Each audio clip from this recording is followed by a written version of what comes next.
देखिए, पूरा मामला यह है कि बॉलीवुड के पार्श्व गायक श्री उदित नारायण झा जो कि 1984 में बिहार के रंजना झा से उन्होंने शादी कर लिया था और उसके बाद में वे मुंबई चले गए। मुंबई जाने के बाद में वह नेपाल के एक गायिका दीपा के साथ में उन्होंने दूसरी शादी कर ली और पहली शादी को उन्होंने गौन कर दिया और पहली पत्नी को वे देखने तक भी नहीं आए। जब दूसरी पत्नी को इस बात की जब जानकारी हुई तो वे उदित नारायण झा को ढूंढने लगे।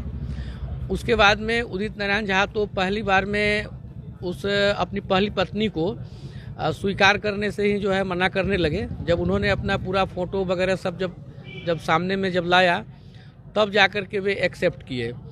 उसके बाद में पहली पत्नी अपनी पत्नी के अधिकार के लिए और अपनी जो उनको अधिकार है उस अधिकार की प्राप्ति के लिए वे लगातार वर्षों से संघर्ष कर रही है, लेकिन उदित नारायण झा के द्वारा उनको अधिकार से वंचित करने का प्रयास किया जा रहा है। इस शो के प्रायोजक है मां भवानी डेकोर प्राइवेट लिमिटेड, मतलब a complete floor solution, new 0 mile Dadar road Muzaffarpur. जा रहा है जो मानवाधिकार कानून का उल्लंघन है।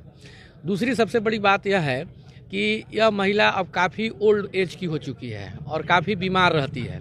इस परिस्थिति में किसी पति के द्वारा छोड़ दिया जाना या कहीं से भी न्याय हित में उचित नहीं है। जब बड़े बड़े सेलिब्रिटी ही इस ढंग का जब कार्य करेंगे तो एक सामान्य आदमी पर इसका क्या प्रभाव पड़ेगा और समाज पर इसका क्या प्रभाव पड़ेगा। हिंदू विवाह अधिनियम में जो कानून कहता है कि जब तक आप पहली पत्नी को डाइवोर्स नहीं करते हैं, जब तक आपका डाइवोर्स क्लियर नहीं होता है, तब तक आप दूसरी मैरिज को कर नहीं सकते हैं। अगर दूसरी मैरिज करते हैं तो वह शून्य मैरिज माना जाएगा और वह गैर कानूनी मैरिज माना जाएगा। तो हमने इस विषय को लेकर के हम मानवाधिकार आयोग में गए हैं।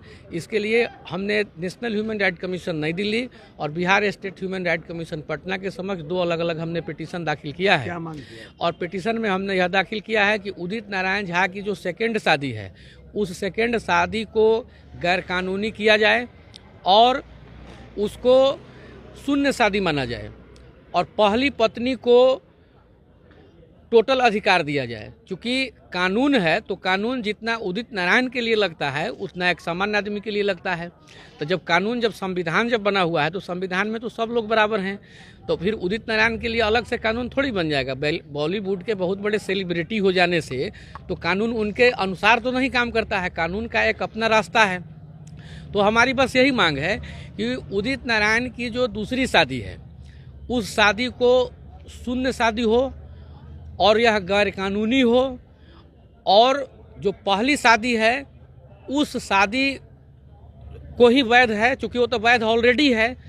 और उनको पत्नी को जो रंजना झा एक ओल्ड एज की महिला वह कानून के लिए के पास में वह लड़ रही है, संघर्ष कर रही है, उसको न्याय मिले, क्योंकि उसके साथ बहुत ज्यादती हो रहा है। और जब यह मामला हमारे लोगों के संज्ञान में आया है तो हम लोग इसके लिए लड़ाई लड़ना शुरू कर दिए हैं कि नहीं, इसके लिए लड़ाई लड़ना है। क्योंकि कानून है तो उदित नारायण को सजा मिलना चाहिए और उस महिला को न्याय मिलना चाहिए। अपने सपनों के आशियाने को दे नई पहचान मां भवानी डेकोर प्राइवेट लिमिटेड के साथ, जो है ऑथराइज्ड डिस्ट्रीब्यूटर ऑफ कजारिया। देश की मिट्टी से बनी टाइल से हम देश को बनाते हैं और जहां मिलती है सभी प्रकार की Indian and imported granite, marble, sanitary एवं कोटा स्टोन का अनोखा एवं आकर्षक संग्रह। New 0 mile Dadar road Muzaffarpur. Call 9162478111।